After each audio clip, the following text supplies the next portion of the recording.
Hello everyone, I am Varsha. हमने last class में literary sources तक पढ़ा था। इस क्लास में we will be covering these topics. First is major political developments in India, major economic developments in India, new social and political groups, major religious developments. Now we will start a new topic, major political developments in India. अब political developments किस तरह से हुए? जब India में बाहर से travellers यहाँ पर आने लगे, दूसरे रूलर्स आने लगे और यहाँ पर रूल किया उन्होंने, तो उन्होंने अपनी पॉलिटिकल एक्टिविटीज अपने अकॉर्डिंग कंटिन्यू करी। इंडिया में जैसा पहले चल रहा था उससे कुछ डिफरेंट था ये। दैट्स वाई जो पॉलिटिकल डेवलपमेंट्स आए नए रूलर्स के आने के साथ साथ, वो हम इस टॉपिक में पढ़ेंगे। First was establishment of Delhi सल्तनत। दिल्ली सल्तनत कैसे स्टार्ट हुई? सबसे पहले इंडिया में आए टर्क्स एंड अफगान्स। ठीक है, ये दो डायनेस्टीज इंडिया में आई, टर्क्स एंड अफगान्स। इन्होंने दिल्ली सल्तनत को स्टार्ट किया। They started ruling in Delhi and covered almost all of the part of Delhi and India. A vast area और a vast border of our India was covered under the Delhi सल्तनत। दिल्ली सल्तनत में Turks और Afghans आए 13th सेंचुरी में। 13th century में इसका initiation हुआ। उसके बाद इस टर्क्स एंड अफगान्स की जो न्यू डायनेस्टी थी उसको सक्सीड किया मुगल डायनेस्टी ने। Mughal dynasty was founded by Babur. Babur founded Mughal dynasty in the 16th century. They succeeded the Mughal dynasty. They succeeded the dynasties which were previously established by their predecessors and then continued to rule over India for for a large amount of time. Mughals declined in the 18th century. The declination of Mughal Empire arose in the 18th century. But before that, in our India, we know that हमारे India में बाहर से foreign countries से काफी सारे लोग आए थे ट्रेडिंग के लिए। तो ये वही लोग थे जिन्होंने इंडिया में ट्रेडिंग के बहाने इन्वेजन किया और उसके बाद इंडिया में रूल करना स्टार्ट कर दिया। तो by the end of 15th century, Europeans start coming to India. Europeans में सबसे पहले जो इंडिया में आए थे those were Portuguese. Portuguese were the first to invade in India. Next were French, then came Dutch and then so on. So in this way, in this manner, the Europeans invaded India and started ruling.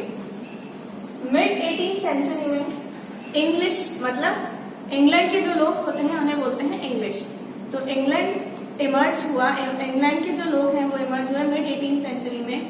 French और English people were the rivals, and then in the mid 18th century, English people arose by having a victory over the French people and ruled India till the 20th century. Now, क्या पढ़ा हमने? Europeans ने rule किया India को 20th century तक। अब जैसे जैसे नई नई डायनेस्टीज, नए नए लोग आ रहे थे हमारी कंट्री में, तो वो अपनी नई टेक्नोलॉजीज लेकर आ रहे थे। So now we will study कि वो क्या क्या टेक्नोलॉजीज लेकर आए जिससे हमारे इंडिया में फर्दर डेवलपमेंट्स हुए। Okay, next topic is major economic developments in India. So जैसे जैसे नए नए लोग आए उनकी मेंटालिटी अलग थी, उनके आइडियाज अलग थे। इसी वजह से काफी सारी नई चीजें आई, जैसे कि पर्शियन व्हील। पर्शियन व्हील, इसको एक और चीज हिंदी में कहते हैं घट यंत्र।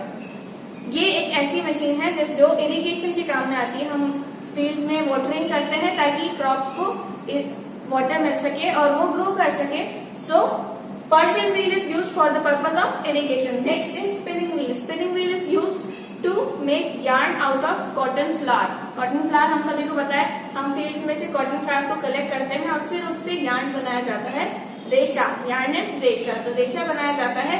Then it is further converted into a thread और फिर उसे weave करके cloth बनाया जाता है। For that purpose, cotton bow was introduced. So these were the example of 3 machines which was introduced by the new invading countries in our India.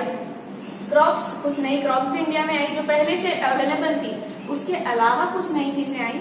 For example potato, chillies, corn, tea and coffee. पहले ये beverages available नहीं हुआ करते थे। Beverages कौन कौन से हैं? T and coffee. बेवरेजेस मतलब जो पीने के काम में ली जाती है चीजें।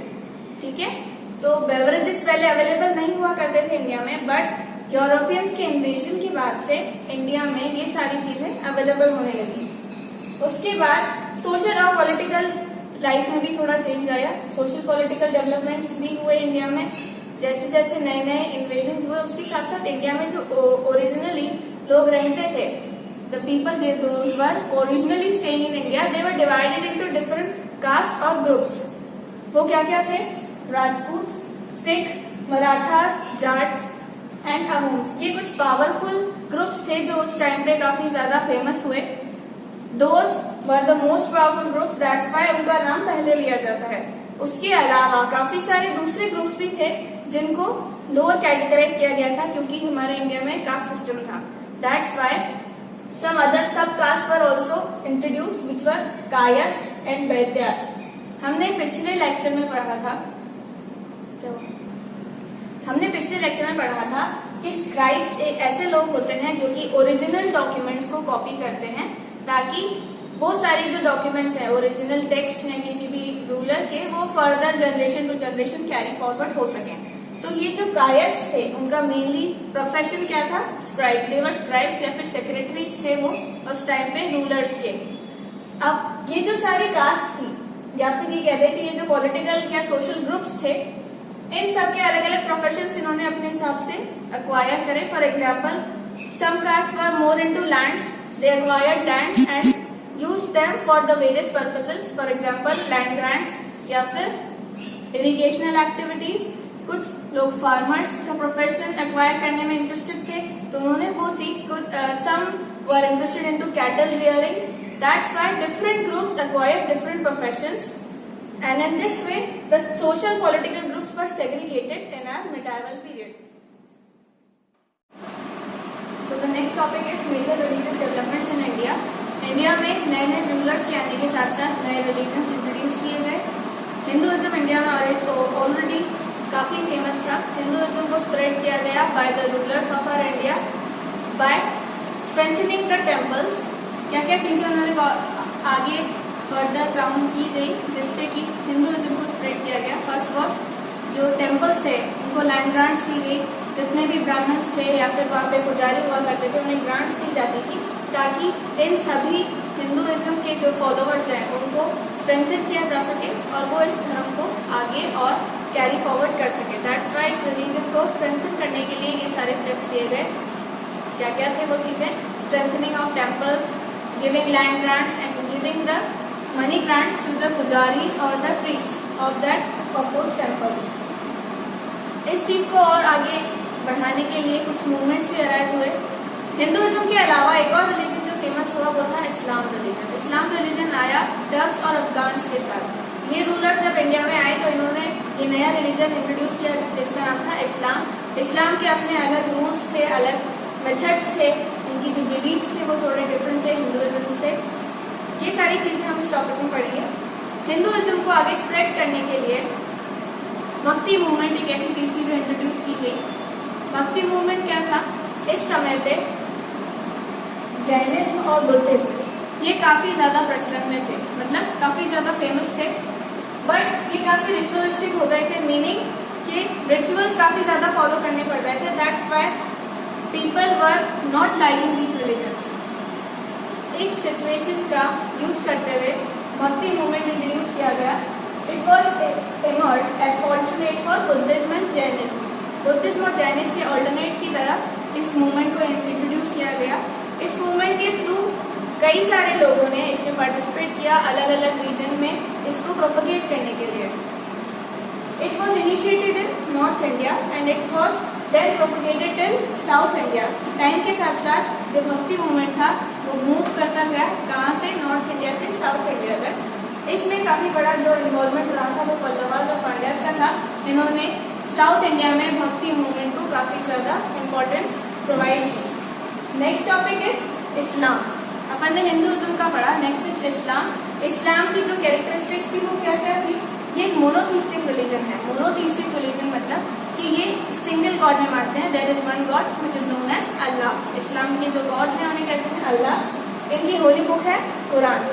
अब जब प्रोफेट मोहम्मद थे उनकी डेथ के बाद इस्लाम दो पार्ट्स में डिवाइड हो गया। First was Shia and second was Sunni.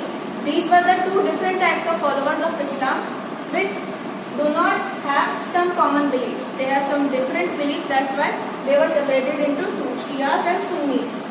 Islamic religion में जो लॉज होती हैं उन्हें कहते हैं शरीयत। क्या कहते हैं? शरीयत। तो इस्लामिक लॉज को कहते हैं शरीयत। इस्लामिक लॉज के कुछ स्कूल्स थे जो कि थे 4 in नंबर। तो there were 4 schools of Islamic law और there were 4 schools of शरीयत।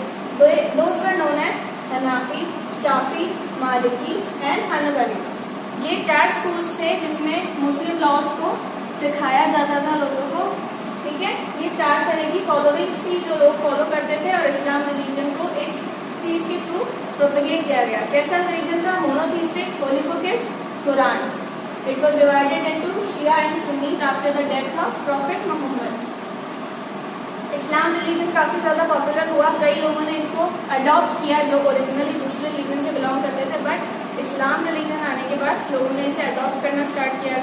ठीक है, उसी तरह से भक्ति मूवमेंट में क्या हुआ? कुछ रूलर्स ने इसको आगे बढ़ाने की कोशिश करी। उन्होंने इसमें हेल्प करी लोगों की ताकि इस मूवमेंट को आगे प्रोपेगेट किया जा सके। ऐसा उन्होंने क्यों किया? ताकि उन्हें ऐसा लगता था कि ऐसा करने से उनके जो रूल है, उनका जो शासन है वो और ज्यादा पावर में आएगा। ठीक है, नेक्स्ट वो सूफिज्म। सूफिज्म की एक खासियत है, it is a mixture of Hinduism and Buddhism.